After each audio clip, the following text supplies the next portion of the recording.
दुनिया के हर देश में कुछ बहुत ही अनसुलझे रहस्य हैं, लेकिन उन सभी देशों में से भारत सबसे अव्वल हो सकता है, जो बिना किसी वैज्ञानिक अर्थ के दो बहुत ही भयानक और डरावने रहस्य रखते हैं। आइए देखते हैं।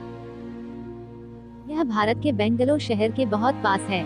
यहाँ का लेपाक्षी मंदिर बहुत सुंदर है और कई भारतीय और अन्य देशों से आए लोग इसे देखना पसंद करते हैं।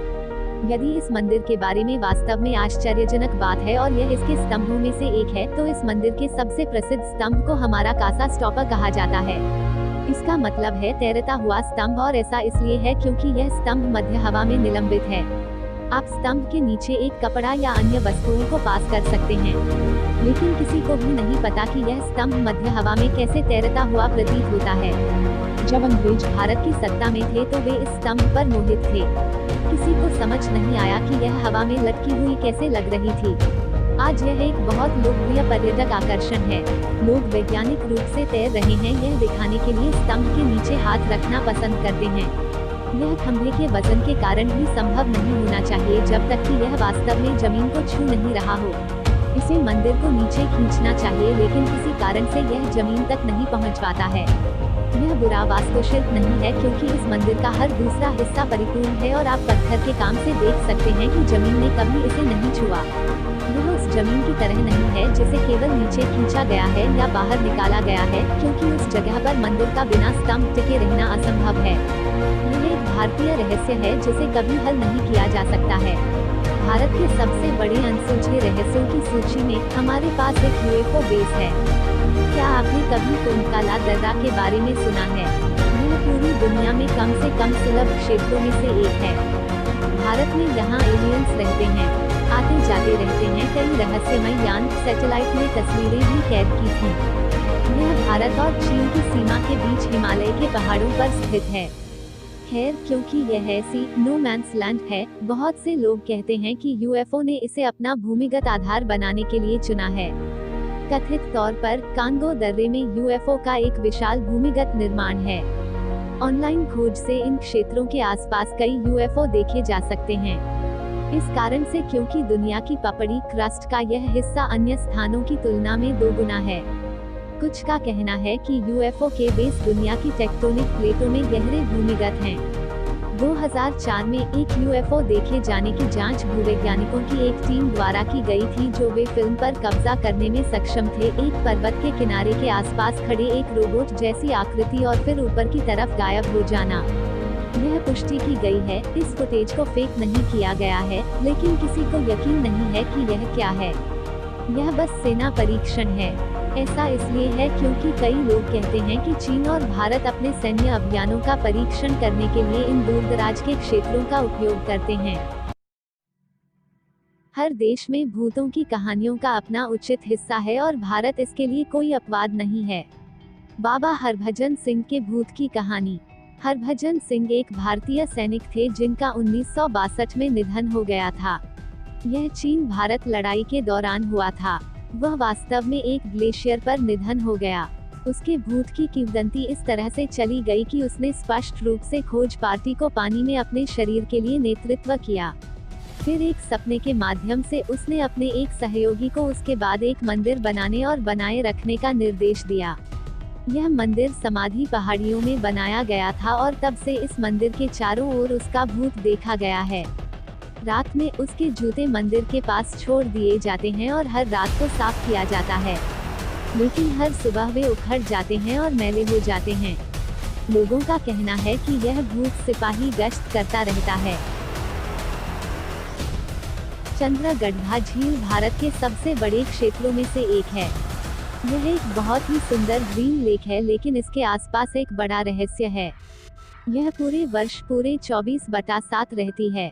यह झील भरी हुई है, लेकिन कोई भी इसे भरता नहीं है। इस झील के पास एक मंदिर में मूर्तिकला एक राक्षस की कहानी बताती है। लोनासुर नाम का यह दानव स्पष्ट रूप से धरती माता को परेशान करना चाहता है, और कुछ का कहना है कि इस झील को दानव लोनासुर द्वारा शापित किया गया था। चंद्रगढ़ा एक उल्का द्वारा हजारों साल पहले बनाया गया था। कुछ लोगों ने कहा कि उल्का में कुछ इस तरह की शक्ति होती है जो इस झील को साल भर कभी नहीं सूखने देती है। यह पृथ्वी पर कहीं भी एकमात्र ज्ञात हाइपरवलेंस प्रभाव गड्ढा बैलिस्टिक रॉक है। इसलिए यदि आप चंद्रगड्ढा झील के पास कहीं भी रहते हैं तो मैं एक यात्रा का सुझाव देता हूं, क्योंकि यह आश्चर्यजनक है। जोधपुर बूम एक गगनभेदी ध्वनि थी जिसे 18 दिसंबर 2012 को सुबह 11:25 बजे जोधपुर, भारत के आसमान में सुना गया था। जोधपुर के नागरिक काम पर जाने के लिए उस दिन तैयार हो रहे थे जब आकाश में अचानक एक गगनभेदी ध्वनि थी। यह किसी तरह के सुपरसोनिक बूम की तरह लग रहा था और बहुत जोर से था, और जोधपुर में सभी ने इसे सुना। कुछ लोगों ने सोचा कि यह किसी प्रकार का एक भयंकर विस्फोट या पृथ्वी से टकराने वाला उल्का पिंड है, लेकिन इस इलाके के आसपास कहीं भी कोई क्षति नहीं देखी गई। कुछ ने इसे कैलेंडर से जोड़ा, जो 2012 में पृथ्वी की भविष्यवाणी को नष्ट कर देगा। लेकिन निश्चित रूप से, जैसा कि मैं 2019 में यह लिख रहा हूँ, कि ऐसा नहीं हुआ था। सबसे पहले कुछ लोगों ने कहा कि शायद यह क्षेत्र में वायुसेना का परीक्षण था, लेकिन भारतीय रक्षा प्रवक्ता ने कहा कि इसका वायुसेना से कोई लेना देना नहीं है। तो यह सुपरसोनिक बूम क्या था जिसने खिड़कियों को चकनाचूर कर दिया था? खैर, अभी भी कोई नहीं जानता है, और यह संयुक्त राज्य अमेरिका में इस दिन भूवैज्ञानिकों के लिए एक बड़ा भारतीय रहस्य बना हुआ है। और यूनाइटेड किंगडम ने भूकंपीय रीडिंग की सूचना दी जो उन्होंने पहले कभी नहीं देखी थी।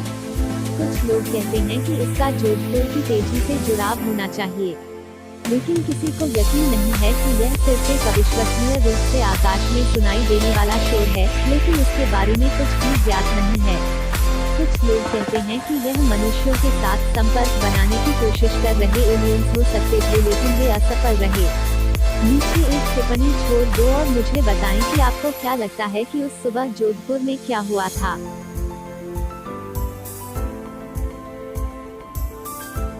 मुझे यकीन है कि हम सभी ने अभी तक शहरी कथा सुनी है।